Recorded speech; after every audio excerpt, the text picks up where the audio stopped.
waan ummata isaaniitii gochuu qaban waan ummata isaaniitii waadaa galan raawwatanii jiran. Waan akkana argeen beeku umrii koo keessatti dhuufanii natti maramanii.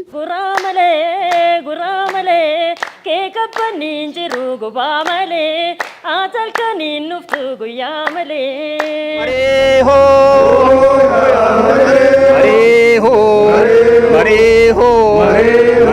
Ashama harka fuunee kabajamtoota daawwattoota keenya bakka jirtan maratti nageenya keenya kan jaalalaa isin biraan haa geessu isiniin jenna. Baga ayyaana irreechaa 2018 nagayaan isiniin geessiniin jechaadha. Sagantaan kun walta'iinsa maltiimiidiyaa Siinqee fi Faanaa Miidiyaa Koorporeeshin waliin ta'uudhaan isiniif qophaa'ee jira. Har'aan tanagaa iddoo seenaa qabeessaa guddoo jidduutti argama. Magaalaa Finfinnee handhuura biyya keenyaa fi Oromiyaadha. Giddugala aadaa Oromoo keessatti argama. Keessumattuu immoo waa'een aartii uummata keenyaa hoggaan fi irraa haasa'amu calaqqee aartii ta'ee miidhagina waltajjiiwwan garaagaraa ganna 30 oliif kan ta'e miseensota baandii Biftuu Oromiyaa walakkaattiin argama jechuudha. Angama kiyyaan isaan jidduutti argame sagantaa kana miidhagsu kiyyaan gammachuu guddaatu natti dhaga'ama. Irra deebuudhaan ayyaanni kun kan jaalalaa kan nagaa fi kan walta'iinsaa kan ol ka'iinsaa akka isiniif ta'u hawwaa. Suduudaan sagantaa keenya eegaluun dura akka aadaa keenyatti akka safuu fi safeeffannaa keenyatti eebaan eegalla jechuudha. Warri nuuf eebbisuudhaaf qophaa'an akka nuuf eebbisan kabajaa fi ulfina guddaadhaan isin affeera. Okkola.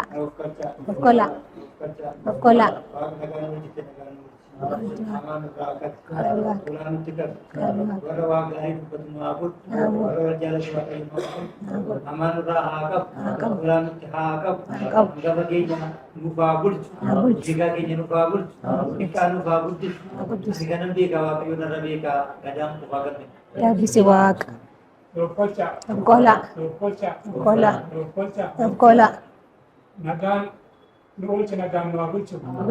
Waaqa guddaadha jalatti nu bulchu. Nutis immoo jalatti bulle waaqayyo immoo irratti immoo waggaadha nu ga'e waggaa kana kunis immoo waaqayyo nu haa ga'u. Beekaa keenya nu haa bulchu. Wallaalaa keenya nu haa barsiisu. Nutillee akkasitti walitti qabamnee kunoo seenaa yeroo jalqabaatiifis haa ta'u kunoo haala gaariidhaan walitti qabamnee mijuu gaarii nuuf qophaa'ee jira mijuu keenya kana nu waaqayyo nu haa milkeessu. Ani jedhes immoo waaqayyo nu haa guutu. Waaqa dhisibaat. Waa ol dhisibaat. Waa waaqa ba'e lafaa sifees. Waan lafaa ba'e loon sifees. Waan loon keessaa ba'e namaa sifees. Yoo birraan bari'u firaaf aanteen gamaaf gamana cee wal gaafata uumaaf galata galfata. Baga ayyaana irreechaatiin isin ga'e hangaatu sulula qiinxama magaalaa Adaama. Jireenyaafis ta'e investimantiif mijooftu akkuma birraatti iftiinni kan ittiin mul'atu. Iddoowwan magariisoo fi hawwatoo tahan paarkiiwwan haara galfiif tolan misoomni kolidarii hojjetame magaalatti daranuu miidhagseera. Qeenaan doodee kaafamtoota misoomaaf manneen 810 ijaarame. Antummaan namummaa gochaan kan ittiin ife badhaadhina hunda galeessaa mirkaneessu bara 2017 qofa piroojaktiiwwan 5,996 qarshii biiliyoona 19 oliin hojjechuun tajaajilaaf oolchaniiru. Uummata miliyoona tokko oliif keessatti kan jiraachiftu magaalaan Adaamaa giddugala konfiraansii fi turizimii daldalaa fi industiriiti. Tajaajila qulqulluu si'ataa fi iftoomina qabu uumuufis giddugala leenjii hundeessuun dijitaaleessuunii fi e-sarviis hamma e-gavarnaansii mirkaneessuuf hojjechaa jirti. Sadarkaa naannoo Oromiyaatti tokkoffaa ta'uun kan badhaafamte magaalaan Adaamaa badhaadhina maatiitti mirkanaa'e uumuuf tattaaffachaa jirti. Kanaanis Adaamaa Investment Group hundeessuun rakkoo mana jireenyaa fi qaala'insa gabaa furuuf hojjechaa jirti. Nageenyi waaraan kan itti mirkanaa'e fi bu'uuraaleen misooma martu kan guutamaniif magaalaa keenya misoomsaa biyya haa guddisnuun dhaamsa isaaniiti. Ayyaana gaarii isiniif haa ta'u bulchiinsa magaalaa Adaamaa. Dukkanni gannaa darbee yeroo birraan bari yeroo keelloon daraaree abdiin namaa lalisu marga jiidhaa qabannee booqa birraa labsina dhihoof fagoorraa dhufnee jaalalaaf obbolummaan bu'uura sirna gadaaf duudhaa keenya ganamaan hunduu tokkummaan baanee uumaa galateeffanna faajjii walooma keenya irreecha irreeffanna baga ayyaana irreechaa nagaan geessan baankii Siinqee tokkummaan gara milkaa'inaatti.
Sagantaan kun walta'iinsa maltiimiidiyaa Siinqee fi Faanaa Miidiyaa Koorporeeshin waliin ta'uudhaan isiniif dhaleeffamaatiin jira. Hundi keessanuu ulfaadhaa galatoomaan isiniin ja'a. Mee baandiin biiftuu Oromiyaadhaa hundeeffama isaarraa kaasee har'a bakka jiru heegaree immoo imala qabu san maal akka fakkaatu aartii keenya keessumattuu immoo irreessaa wal qabsiisnee waan isaan kafalan baandiin biiftuu Oromiyaa awwala irrattis irra haasa'uudhaaf yaaletiin jira.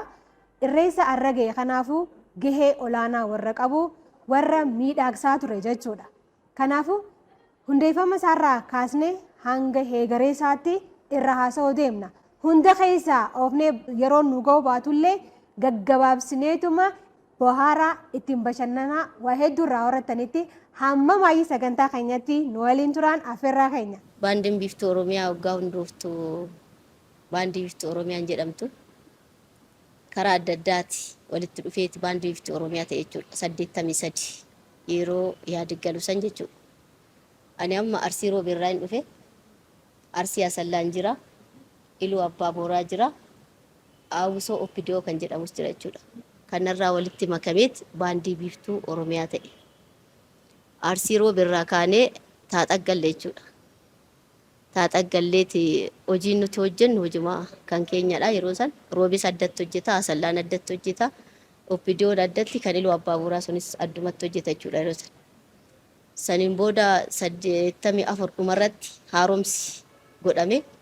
Haaromsi gaafa godhamu Awwisoon Ambootis dhufe 84 dhumarra jechuudha. Caamsaa keessa Wandiyyeeffaa akka keessa jiran jechuudha. Saniin booda haaromsi gaafa godhamu bakka sadiitti addaan qoodame. Awwisoo Amboo gaafa itti dhabu Awwisoo 6 ta'e. Isaan isa keessaa walitti guurame biiftuu Oromiyaa, biiftuu Gadaa, Qaanqee Darraa kan jedhamu addaan qoodame jechuudha. Ani Awwisoo biiftuu Gadaa keessan ture. Osuma kana hojjennu dhumarratti Oromiyaa keessa jirti jechuudha. Baandiin biiftuu Gadaatu kan Oromiyaa kan Oromiyaati. Sagantaawwan gurguddoo irratti waan ta'eef gaafa san kan deemtu dhumarratti hojiin walitti hin dhufne. Biiftuu Gadaa fi Oromiyaa baandiin kun biiftuun Gadaa baay'ee hojjeta. Aadaa siin hojjeta, aadaas warra beekan ture. Saniin booda akka Finfinnee galtu jedhamde nus Ayyar Xeenaa amma bakka namoonni keenya baay'eedhaan jiran kanatti gallee hojii hojjechaa osoo jirru immoo akka biyyaatti immoo iyyuu leenjii fudhachuu qaba baandiin kun gaafa jedhamu keessa jechuudha. Keessa 86 akka raayyaa ittisa biyyaatti leenjii naa fudhatamu jedhee goofaa lafa mana muuziqaa raayyaa ittisa biyyaa kan jedhamu tokko ture. Yeroo sanii keessa guurramee hin hir'ate. Baandiin biiftuu Oromiyaas hin hir'ate, biiftuu Gadaanis hin hir'ate. Gaafa kana akkam goonaa jedhanii yaadan hojii hojjechuu qabu waan ta'eef waggaa tokkoof baranne yeroo san. Waggaa tokkoof gara warri achi deeman waan turaniif warri sun hir'ate. Kanaaf baandiin biiftuu Oromiyaa kun hir'ate, biiftuu Gadaas hir'ate, biiftuu Gadaan Oromiyaa baandiin hir'ate. Akkam goona gaafa jedhamu Oromiyaa baandii fi biiftuun Gadaa walitti makan. 86 jechuudha. Gaafa Oromiyaa baandii fi biiftuun Gadaa walitti makamu biiftuu Oromiyaa ta'e jechuudha. Isaan kun lamaan gaafa walitti makamu biiftuu Oromiyaa jedhame. Haga warra achi keessa hir'annee leenjii deemne sun deebinutti biiftuu Oromiyaa ta'anii walitti makamanii hojjetan jechuudha. Yeroo tana waggaa tokko guunnee gaafa eebbifamnee dhufnu ijoolleen baay'een isaanii gara raayyaa ittisa biyyaa sameen iizii jedhanii misraaq iizii jedhamanii ijoollee ciccimoon yeroo isaan fuudhanii warra kaan deebisanii nama 29 lubbuun isaa jannata galtu Salamuun Dannaqee dabalate nama 19 biiftuu Oromiyaan hundaa'ee hojjechaa turre. Sanaan booda immoo haaromsi lammaffaa akka godhamu gaafa jedhamu 93 immoo haaromee biiftuu Oromiyaa ishii guddoo ishii bareedduu haga ammaa turte kun hundeeffamee haga ammaatti ture jechuun barbaada. Hayyee hedduu takka ulfaadhaa galatoomaadha. Tole galatoomaa carraanaa kennitaniif jechuudha. Hunduma keenya baga ayyaana irreechaan nu ga'ee isin ga'een jedha. Akkuma sila obboleettiin koo achi dubbatte jechuudha. Biiftuun gadaa biiftuun Oromiyaa biiftuun gadaa fi baandiin Oromiyaa walitti dhufeetu biiftuu Oromiyaa kan ta'e. Seenaan isaa kana walumaa galatti maaliif hambara 85tti makame biiftuutti. Televezyiinii Itoophiyaa keessaa damee bashannanaa keessan ture dhangaa jechuudha. Achiin ture. Ana dura kan dhufani obboleettii koof obboleessa kooti. Mulgeetaa Zeenaa fi Almaaz Zeenaa jedhamu. Alma Biraanuu Zeenaadha. Jara gaafachuutu deddeebi'u yaa intinaa koo baranii jechuudha. Ogummaa koo baranii biiftuun gara kanatti akka makamuu carraanaa kennan jechuudha. Yeroon gara kanatti dhufu egaa wallisummaadhaan meeshaa taphachuudhaan bees kiraariin jira, liid kiraariin jira. Yeroo nu biraa weellisaan tokko fakkeenyaaf kiraara liidii kan taphatu Kaasaawun jedhama. Kaasaawuniin yeroo ka'ee sirba sirbuu anatu liidii sana qabata jechuudha. Biraanuu Mallas immoo kan jedhamu jira nu bira innis nabbaariidha. Innis weellisaadha bara. Ka'ee innaa sirbuu anatu immoo beezii qabata jechuudha. Beezis nan taphadhaa, weellisummaadhaanis nan taphadhaa, do'inis jiraannaas irratti hirmaadhaa. Walaloo yeedaloo irratti hirmaannaa guddaa gochaati kan irratti jechuudha. Faaruu mana keenya keessa jiru parsantii 95 hojjedhina kanan jedhu abdii guddaan qaba. Mannis beekamta ta'eef. Kanaaf biiftuun hojii isheen hojjettee hambara 85 kaasa jechuudha. Amma irraatti hojjechaa kanan ture. Naannoo Oromiyaa keessa naannaati kan baane. Baandiin keenya biiftuun Oromiyaa baandii dhuunfaa jechuun birqii ture. Keenya duwwaadha kan ture akka Oromiyaatti jechuudha. Bara 83 hundaa'eera akka siyaasa gaduun dubbatte aadaa uummata Oromoo seenaa uummata Oromoo keessaa baasuu keessatti biiftuun Oromiyaa miinaa guddaadha kan taphatte. Sirnoota darban keessatti waan kanaan dura bahee hin beekin biiftuun qottee baafte jechuudha. Amma namni nu ajiidhuutti jechuudha. Naannoo Oromiyaa keessa halkaniif guyyaa naannoof na turre. Amma gandaatti deemne godina aanaa amma gandaatti deemne jenna. Kanaaf aadaa uummataa kana dhiyeessuudhaaf tokkoffaa uummata keenya bira sirboota qorannaa, aadaa qorannaa, seenaa qorannaa, shubbisaan akkaataa ittiin ragadamu, akkaataa ittiin shubbisamu ta'anii qoratu. Weellistoonni akkaataa weellis aadaan Oromoo maal akka ta'e godina deemne jechuudha. Sana qorannaa, sanaan alatti immoo wookmaanii qabna. Sirba kan ittiin waraabbannu isan waraabbannaa. Asfinnee waan sana immoo shaakalli diddibnee bareechinee immoo aadaa uummata irraa fudhanne sana immoo bareechinee dhiyeessina jechuudha. Kanaaf gaa biiftuu keessatti amma irraatti kun hojiirraa hojii guddaa hojjechaa baaneerraa kontribiishinii guddaa gooneerraa. Ani gaa ergin biiftuutti makamee gara waggaa 30 wayii na ta'eera. Ana dura immoo gaa Saggaduuf Geetuu faate kan jiran jechuudha. Jarri bara 83dhaan kan dhufanii Biraazariif siistariinis na dura. Anaaf jarri yoo nan gafa jiraate iyyuu dursanii biiftuu kana ijaaruu keessatti jarri iddoo olaanaa qabu. Egaa seenaan biiftuu Oromiyaa hedduudha. An dubbadhee fixuu hin danda'u. Maalumaafuu galata Rabbii ijoolleen nu biraa dhabamanis lubbuudhaan kan hin jirre jechuudha. Immoo Rabbi umrii nu kennee nagaas fayyaas nu kennee amma kunoo asiin geenyerra galata rabbii isa fuulduraan immoo rabbiin nu beeka. Baandiin biiftuu Oromiyaa akka maatii miseensonni achi keessa jiran akka maatiidha waanjoon odeeffadhe. Akka maatii jechuun namutu haala ittiin wal jaallatu walitti dhufeenyi jiru hariiroon jiru akka nama maatii tokko keessa jiru tokko jaal. Kuni hangam takka dhugaadha mee isinumaa irraa hin dhagoo fedhe. Saggaree Tsahayin jedhama. Yeroo ammaa kana dursaa garee taatu taate biiftuu keessa waggaa 97 kaaseetiin baandii biiftuu waliin sirriitti wal beeka. Ijoolleen achi keessa jiran mallee kan waliin jirru kan hojii nu barsiisan naannoo keenya godina keenya Oromiyaan maal akka fakkaatu kan hin baradde biiftuu keessattidha. Dura godina tokko qofaadha kan hin beeku. Garuu deddeebi'ee erginas keessatti hojjechuu qabeeti Oromiyaan maal akka fakkaatu Oromiyaan maal akka taate biiftuu keessatti hin baradde.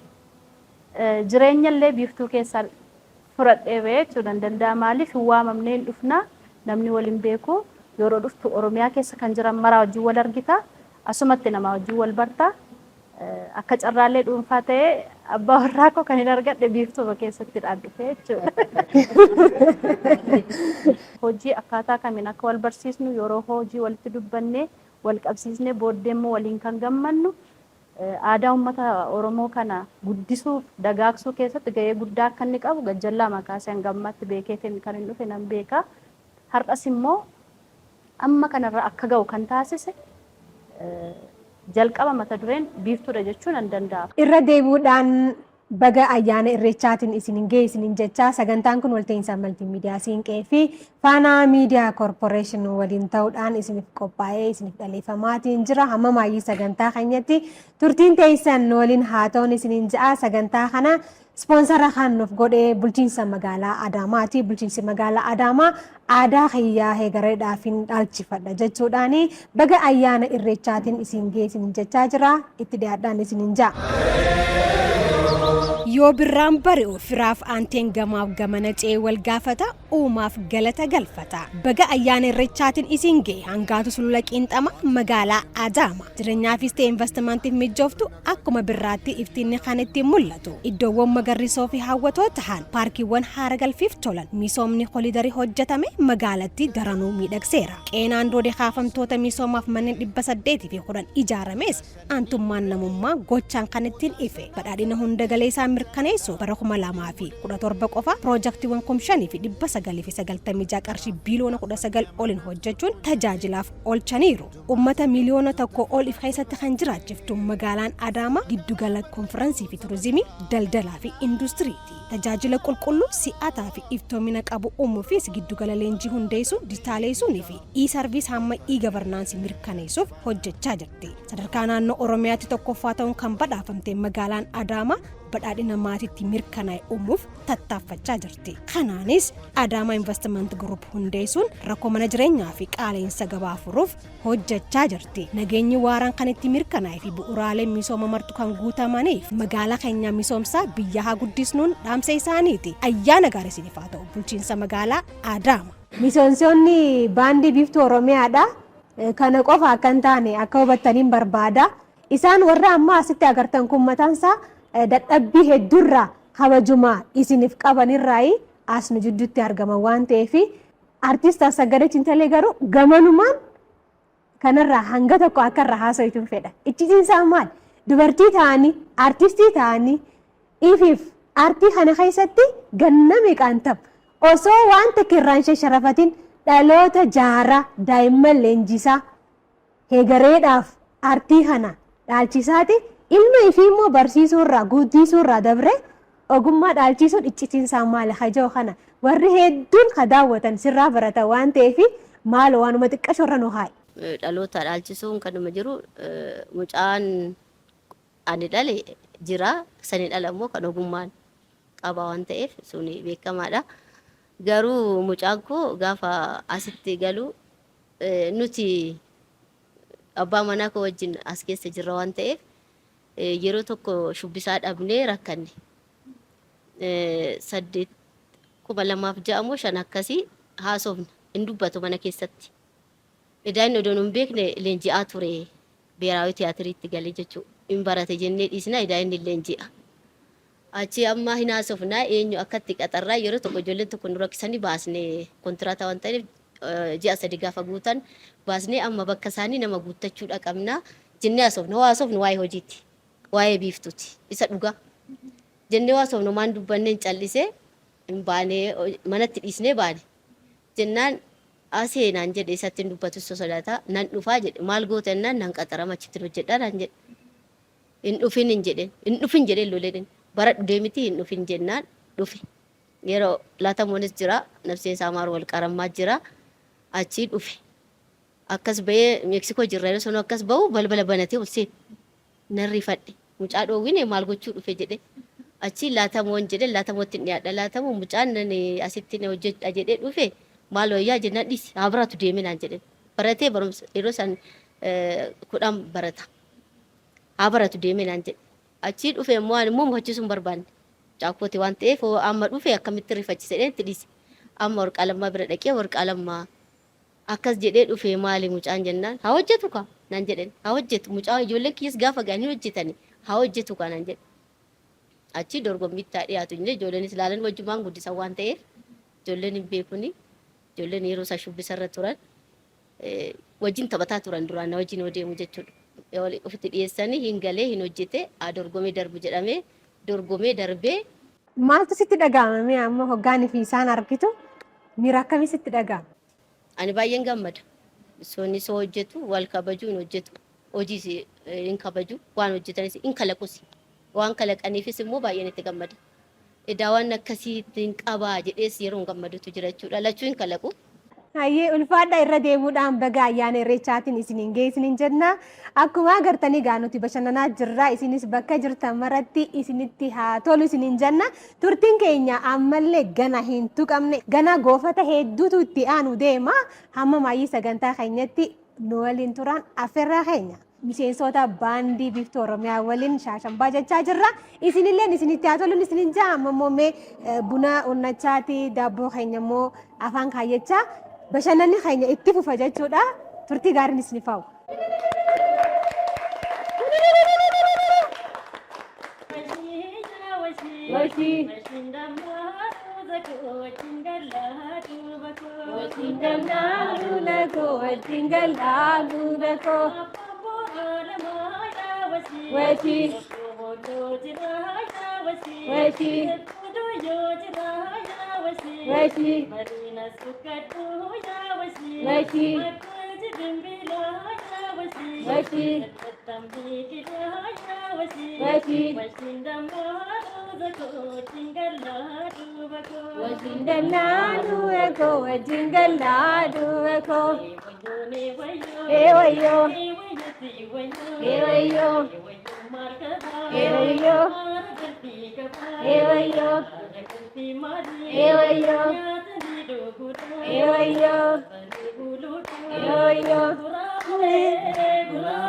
Dukkanni gannaa darbee yeroo birraan bari yeroo keelloon daraaree abdiin namaa lalisu marga jiidhaa qabannee booqa birraa labsina dhihoof fagoorraa dhufnee jaalalaaf obbolummaan bu'uura sirna gadaaf duudhaa keenya ganamaan hunduu tokkummaan baanee uumaa galateeffanna faajjii walooma keenya irreecha irreeffanna baga ayyaana irreechaa nagaan geessan baankii siinqee tokkummaan gara milkaa'inaatti.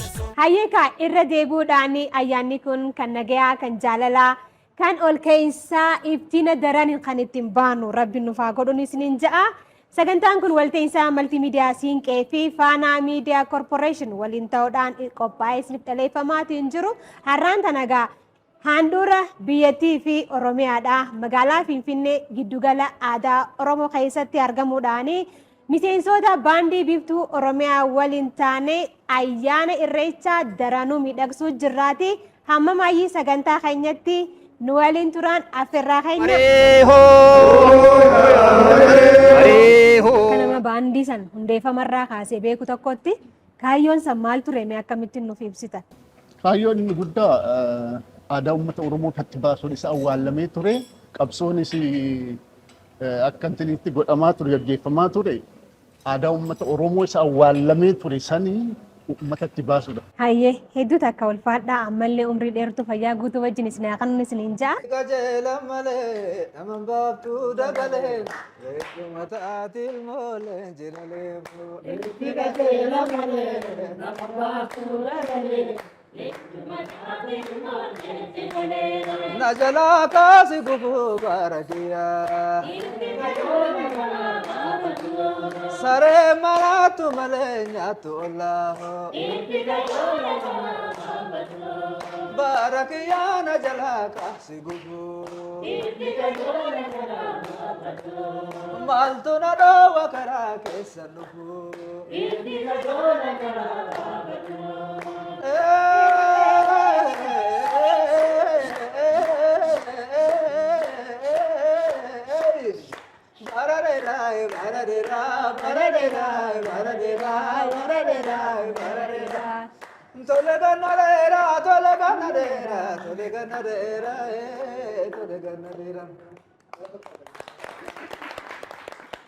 Ganna dheeraa isin haa jiraachisu.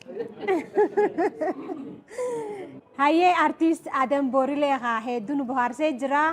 Bisraa Borshaanillee shaashambaa nu gootee jirti. Yoo birraan bari'u firaaf aanteen gamaaf gamana ce'ee wal gaafata uumaaf galata galfata. Baga ayyaana irreechaatiin isin ga'e hangaatu sulula qiinxama magaalaa Adaama. Jireenyaafis ta'e investimantiif mijooftu akkuma birraatti iftiinni kan ittiin mul'atu. Iddoowwan magariisoo fi hawwatoo tahan paarkiiwwan haara galfiif tolan misoomni kolidarii hojjetame magaalatti daranuu miidhagseera. Qeenaan doodee kaafamtoota misoomaaf manneen 810 ijaarames aantummaan namummaa gochaan kan ittiin ife. Badhaadhina hunda galeessaa mirkaneessu bara 2017 qofa piroojaktiiwwan 5,996 qarshii biiliyoona 19 oliin hojjechuun tajaajilaaf oolchaniiru. Uummata miliyoona tokko ol if keessatti kan jiraachiftu magaalaan Adaamaa giddugala konfiraansii fi turizimii, daldalaa fi industiriiti. Tajaajila qulqulluu si'ataa fi iftoomina qabu uumuufis giddugala leenjii hundeessuun dijitaaleessuunii fi e-sarviis hamma e-gavarnaansii mirkaneessuuf hojjechaa jirti. Sadarkaa naannoo Oromiyaatti tokkoffaa ta'uun kan badhaafamte magaalaan Adaamaa badhaadhina maatiitti mirkanaa'e uumuuf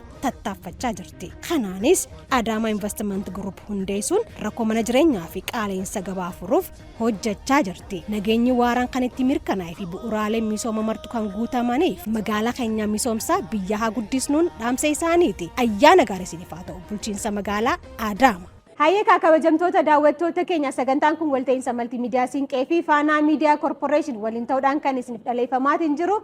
Nuti gaazexeessitoonni hedduu takka bohaaruu jirra. Isinis mana keessan teessanii bakka jirtan marattiyyuu bohaaraa bashannanaadha. Ayyaanni kun ayyaana nagaa fi jaalala akka isiniif ta'u hawwina. Baandiin biiftuu Oromiyaa galata guddaa warra nurraa qabu. Har'a garuu maalirra jirame kan jawsan akka irraa haasa'aniin fedhe. Keessumattuu immoo sadarkaa ammarra jirru yeroo miidiyaan dijitaaliin dhuunfate kanatti sadarkaa uummata keenya madaalu wajjin wal simatee deemuudhaa fi baandiin biiftuu Oromiyaa maaltu irraa eegama maalirra jira kan jawsan immoo irra haasa'an.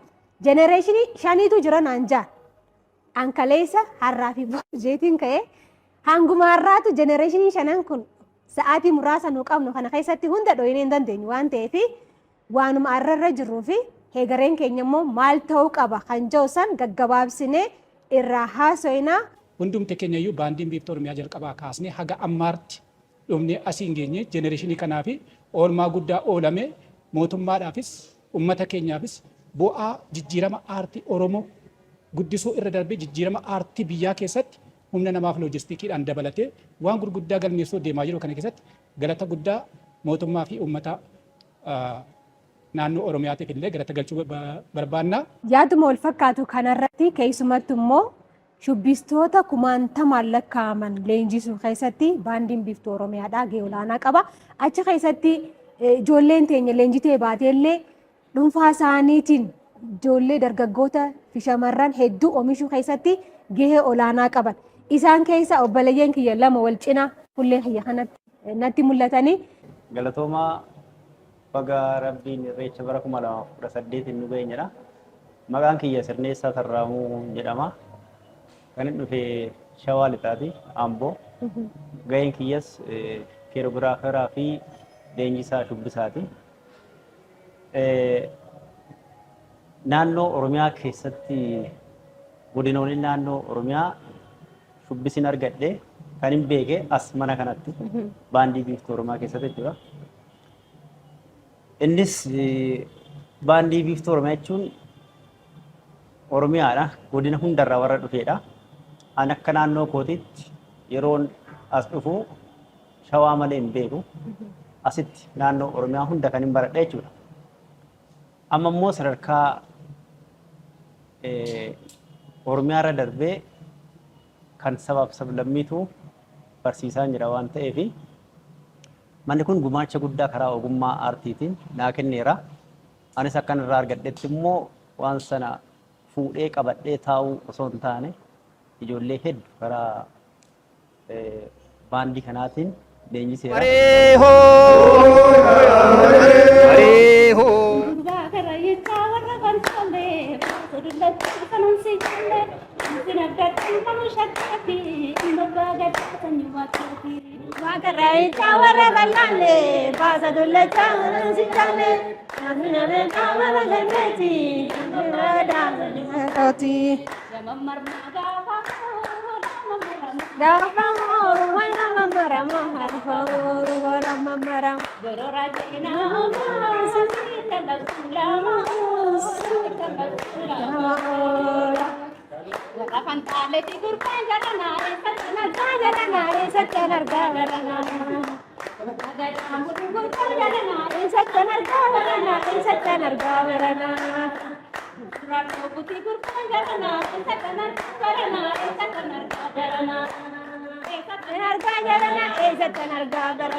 Waltajjiiwwan gurguddoo keessumattuu isaa akka naannootti qophaa'u hedduu keessatti muuxannoo hedduu qabdan. Kana keessatti dhiiroo akkamitti muudannoon takka dhabamaa? Mee waan isin hin irraanfanne hin jiru as keessatti? Keessattuu naannoo Baalee kanaa baay'ee deddeebina turre. Badaa nu jaallatu. Egaa akkuma beekamu baandii biiftuu Oromiyaati miitiin jaalala keessa ba'an jechuudha. Isin biiftuu Oromiyaa miti nuun jedhu. Biiftuu Baalee nuun jedhu. Riili badaa nu jaallatu aartiis hin jaallatu hin ta'e. Amma naannoo Adabbaa haa ta'u Dodolaa irratti sagantaa qabna turre. Sirba misoomaa tokkoon qaba sirba ijaaruu Oromiyaa kan jedhu. Sirba baay'ee jaallatamaa dha. Mee yaadachiisi. Ijaaruu Oromiyaa, guddisnu Oromiyaa, tattaafadhaa ijoolleen biyyaa, misoomtuu dacheen keenya, halaalistuu dacheen keenya, Oromiyaan harmeen keenya. La la la, la la la, la la la, la li la la la, la la la, la la la, la la la. La la la la ergaa hedduu qaba ergaa guddaa qaba. Sirba kana tun sirbaa jiru ala lama ala sadii irra deddeebiin biis jedhamee nuuf dabalamuudha. Biriin akkana guutee jira kaartooniidhaan. Ammatuma sirbaa jiru isaan tokko fiiganii dhufanii uummata keessaa dhufanii hidhii koo kottuuti na dhungadhu. Arrifadhee du'ee waltajjii irratti. Waan akkana argeen beeku umrii koo keessatti dhufanii natti maramanii akka waan ijoollee durbee ta'e jechuudha. Akkanatti dhufanii na dhungatanii ani gaa amma waltajjii sana irratti amman sirbee gadi bu'utti badaadha kanan ariifadhe jechuudha. Akkamiyyuu ta'ee waltajjii koo fixeetan mana boroo deeme waan sana utuun dubbii sana utuu nyaachaa jiru warri koree qophii sana godhanii dhufaniitiyyuu si biraanuu naan jedhan.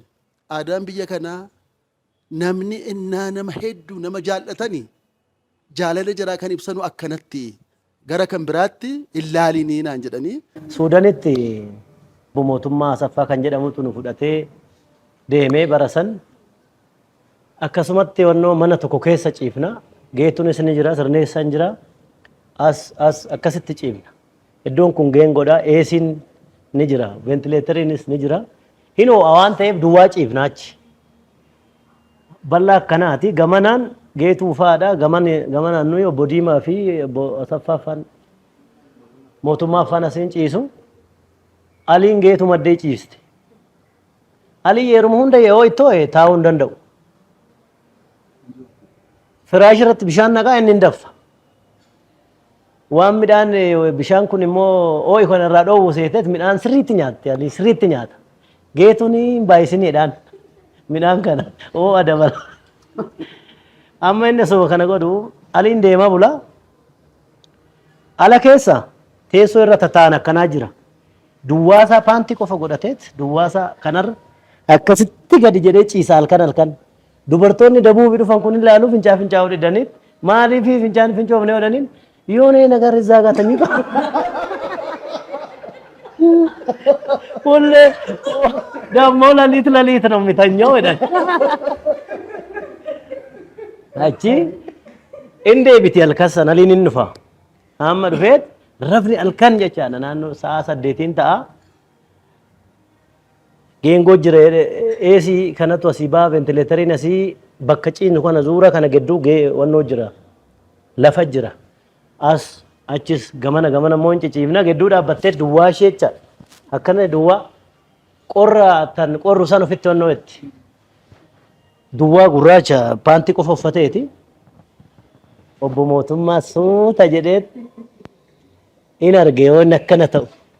Lafa jalaan akkanatti uffata alaan argeet na nyaata jedheet.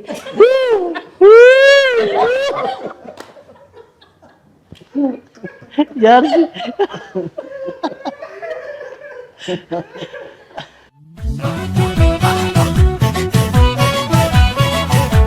Dukkanni gannaa darbee yeroo birraan bari. Yeroo keelloon daraaree abdiin namaa lalisu. Marga jiidhaa qabannee booqa birraa labsina. Dhihoo fagoorraa dhufnee jaalalaaf obbolummaan bu'uura sirna gadaaf duudhaa keenya ganamaan hunduu tokkummaan baanee uumaa galateeffanna. Faajjii walooma keenya irreecha irreeffanna. Baga ayyaana irreechaa nagaan geessan. Baankii Siinqee tokkummaan gara milkaa'inaatti. Yoo birraan bari'u firaaf aanteen gamaaf gamana cee wal gaafata uumaaf galata galfata. Baga ayyaana irreechaatiin isin ga'e hangaatu sulula qiinxama magaalaa Adaama. Jireenyaafis ta'e investimantiif mijooftu akkuma birraatti iftiinni kan ittiin mul'atu. Iddoowwan magariisoo fi hawwatoo tahan paarkiiwwan haara galfiif tolan misoomni kolidarii hojjetame magaalatti daranuu miidhagseera. Qeenaan doodee kaafamtoota misoomaaf manneen 810 ijaarames aantummaan namummaa gochaan kan ittiin ife. Badhaadhina hunda galeessaa mirkaneessu bara 2017 qofa piroojaktiiwwan 5,996 qarshii biiliyoona 19 oliin hojjechuun tajaajilaaf oolchaniiru. Uummata miliyoona tokko ol if keessatti kan jiraachiftu magaalaan Adaama giddugala konfiraansii fi turizimii, daldalaa fi industiriiti. Tajaajila qulqulluu si'ataa fi iftoomina qabu uumuufis giddugala leenjii hundeessuun dijitaaleessuunii fi e-sarviis hamma e-gavarnaansii mirkaneessuuf hojjechaa jirti. Sadarkaa naannoo Oromiyaatti tokkoffaa ta'uun kan badhaafamte magaalaan Adaama badhaadhina maatiitti mirkanaa'e uumuuf tattaaffachaa jirti. Kanaanis Adaama Investment Group hundeessuun rakkoo mana jireenyaa fi qaala'insa gabaa furuuf hojjechaa jirti. Nageenyi waaraan kan itti mirkanaa'e fi bu'uuraaleen misooma martu kan guutamaniif magaalaa keenya misoomsaa biyya haa guddisnuun dhaamsa isaaniiti. Ayyaana gaarii isiniif haa ta'u bulchiinsa magaalaa Adaama. Baandiin Biiftuu Oromiyaa immoo ogeeyyii muuziqaa akka leenjisuu odeeffannoodha qabna. Kanarratti artist Adam ogeessallee waan ta'eef muuziqeessallee waan ta'eef hanqinni iddoo kam jira? Baandii Biiftuu Oromiyaa rangaa baandiin Biiftuu Oromiyaa bara baraan dhaloota haaraa ofitti dabala. Baandiiwwan wanti bu'aan baandiin kun buuse keessaa tokko leenjii garaagaraa kennuudha. Leenjii yoo jennu leenjiiwwan baandiiwwan amma magaalota irra jiranii fi baandiiwwan godina irra jiran bakkeen baandiin kun dhaqee leenjifne jiru jechuudha. Of qofa odoo hin taane dhaloota biraas horataa cinatti asiin gahan jechuudha. Aras akkasuma leenjii garaagaraa warra piroofeeshinaal kaasee hanga warra amaataroota yeroo yeroodhaan leenjisuu keessatti gahee guddaadha kan taphataa jiru. Akka waliigala akka ogeessaatti yeroo baay'ee wanni nu qunnamu keessattuu naannoo taphataa meeshaa irratti. Naannoo taphataa meeshaa irratti nus leenjisaa turre haga muraasa tokko yeroo dhiyoo as. Maaltu ture rakkoo mana barnootaati. Rakkoon mana barnootaa sadarkaa biyya keenya keessa jiru baay'ee gabaabaadha. Namoonni achi keessa dorgomanii galan immoo baay'ee muraasa. Kanaaf naannoo keenyatti taphattoota meeshaa baay'inaan karaa aadaattis haa ta'u karaa meeshaa ammayyaa taphachuunis haa ta'u namoonni amala yookaan piraaktisii yeroo dheeraadha shaakala yeroo dheeraa fi muuxannoo yeroo dheeraa qabaniin kan taphataa turame. Professionally sadarkaa standardiin islaamatti taa'ama jedhamee yaadame yoo barbaannu immoo magaalaa irraa baay'een argamu kun. Kun sababa maalirraa dhufe akkuma sirna dura wal qabate irraa dhufe namoonni carraa argatanii barachuu irratti manni barnootaa baay'ee gabaabaa ta'uu yookaan immoo namoota muraasa gulaalee achi keessa fudhatee sadarkaa yuunivarsiitii jira qofa waan ta'eef baay'inaan magaalaa irraa argachuu hin dandeenye. Amma garuu dhaloonni ammaa kun haga tokko waan san fala akkasii hiikaa jira. Ulfaadhu galatoomii hayyeekaa kabajamtoota hordoftoota sagantaa keenyaa irra deebuudhaan baga ayyaana irreechaatiin isin geessiniin jecha sagantaan kun walta'iinsa maltiimiidiyaa Siinqee fi Faanaa Miidiyaa Koorporeeshin waliin ta'uudhaan isin qophaa'ee dhaleeffamaatiin jiru sagantaan keenya gara maayyiitti ga'ee jira. Baandiin biiftuu Oromiyaa kaleessa har'aa fi bor jennee irreessaan wal qabsiisnee ayyaana irreechaatiin wal qabsiisnee isin qopheessinee isin dhaleessaa jirra. Sagantaa kana immoo ispoonsara ta'uun isin biraan kan ga'aa jiru bulchiinsa magaalaa Adaamaati. Dameewwan aartii baandiin biiftuu Oromiyaa irratti xiyyeeffatee hojjechaa jiru keessaa diraamaa fi tiyaatiriidha. Gama kanaanis haalli eegalumsarra jiruu fi ammarra jirru hanga tokko bareeda jennee laallurre keessumattu immoo magaalaa Finfinnee keessatti aartiin keenya qixa barbaadamuu fi haala qabatamaa injifannoo jiru wajjin wal simsiisanii deemuu irratti maal fakkaata? Katoomaan jedha maqaan koo Latama Badhaasoon jedhama. Giddugala aadaa Oromootitti daayireektira tiyaatiraa fi muuziqaati.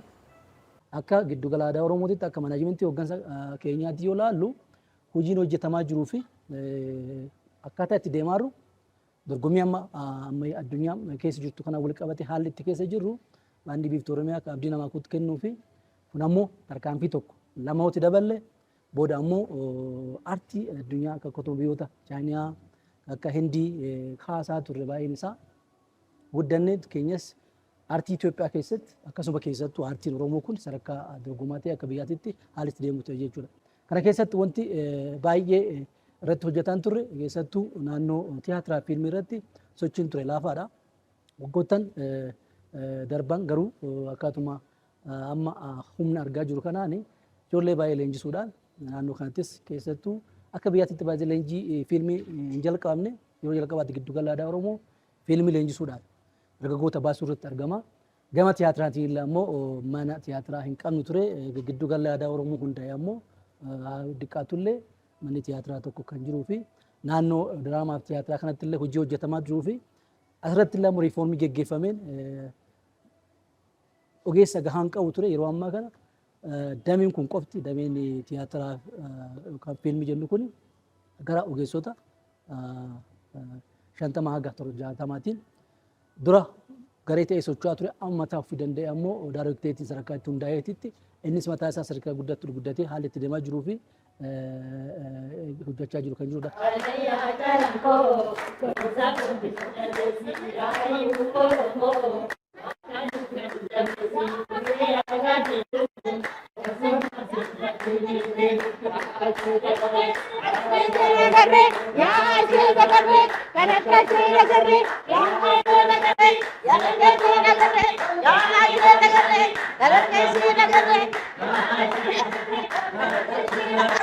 Irra deebuudhaan ayyaanni kun kan nagaa fi kan jaalala akka isiniif ta'u hawwina.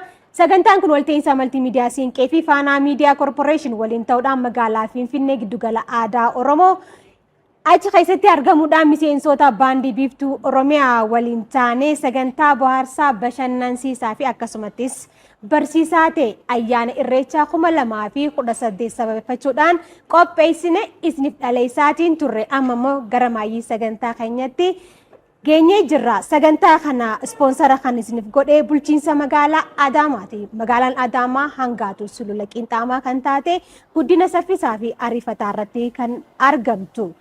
Dhaabbilee misoomaa mootummaa fi miti mootummaan hedduun keessatti kan argaman giddugala konfiraansii fi daldalaa kan taate bulchiinsa magaalaa Adaamaa aadaa keenya waliin dhaadheessuu isaatiif galata guddaa galchinaa fi allama gantaa jecha Daayirektarri olaanaa giddugala aadaa Oromoo kan tahan kabajamtuu aadde Makkiyaa Jamaal dhaamsa akka nuuf dabarsanii fi goolaba yaada marii keenya waliigalaa akka irra nuuf kaayan kabajaa fi ulfina guddaadhaaniin affeeraanii. Tole galatooma. Duraan dursee uummata Oromoo biyya keessa jirtanii fi biyya alaa jirtan baga ayyaana irreechaa bara 2018 isiniin gahe jecha ayyaanni kan nagahaa kan guddinaa kan milkii akka isiniif ta'u maqaa kootii fi maqaa giddugala aadaa Oromootiin ergaa isiniif dabarsuu barbaada. Baandii afran qal'ootti aanee baandiin Oromiyaan qabdu baandii biiftuu Oromiyaati jechuudha. Baandiin kun egaa akkuma reefu mana keessaa ka'e aadaa uummata kanaa, safuu uummata kanaa, aadaawwan waliigala ummanni kun qabu kan kaleessa awwaalamee ture baasuu keessatti wareegama guddaa kafalanii as gahanii jiran. Naannoon Oromiyaa hundoofterraa as mootummaa kana faana ilaa hanga ammaatitti mootummaa kana faana warra tarkaanfatee ummata Oromoo kana ceesisuudhaaf wareegama hanga har'aatitti jiru kafalaa jiru jechuudha. Baandiin kun artistii hedduu horatee jira. Carraa kanaan miseensota baandii biiftuu Oromiyaadha.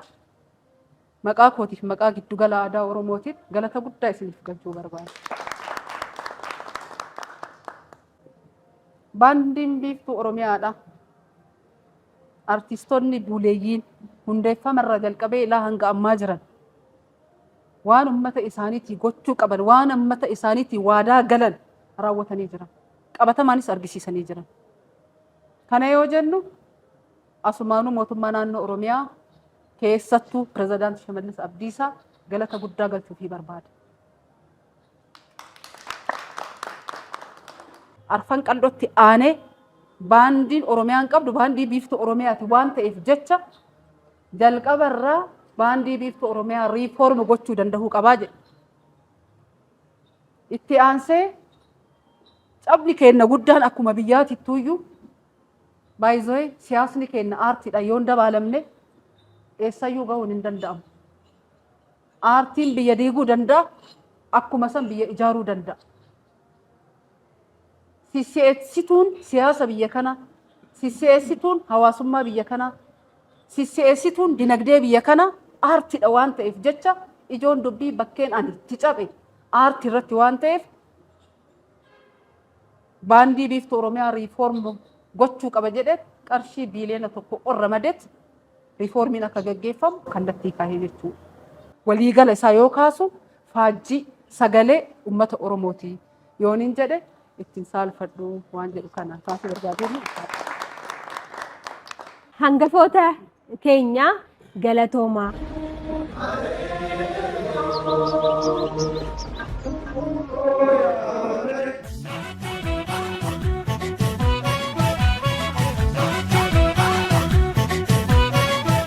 Warra baranaa kan bara heegaree isiniin jecha ayyaana gaarii isiniif hawwinaa ulfaadhaa galatoomaa.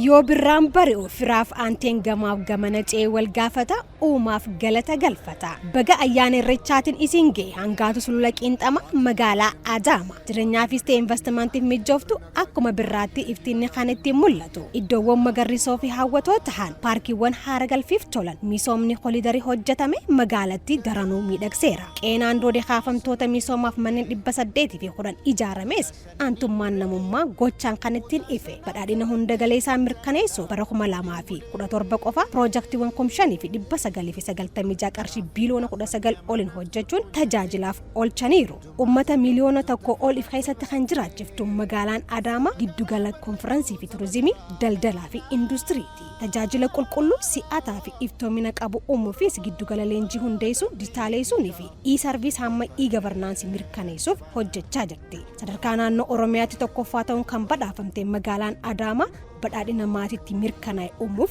tattaaffachaa jirti. Kanaanis Adaamaa Investment Group hundeessuun rakkoo mana jireenyaa fi qaala'insa gabaa furuuf hojjechaa jirti. Nageenyi waaraan kan itti mirkanaa'ee fi bu'uuraaleen misooma martu kan guutamaniif magaalaa keenya misoomsaa biyya haa guddisnuun dhaamsa isaaniiti. Ayyaana gaarii isiniif haa ta'u bulchiinsa magaalaa Adaamaa.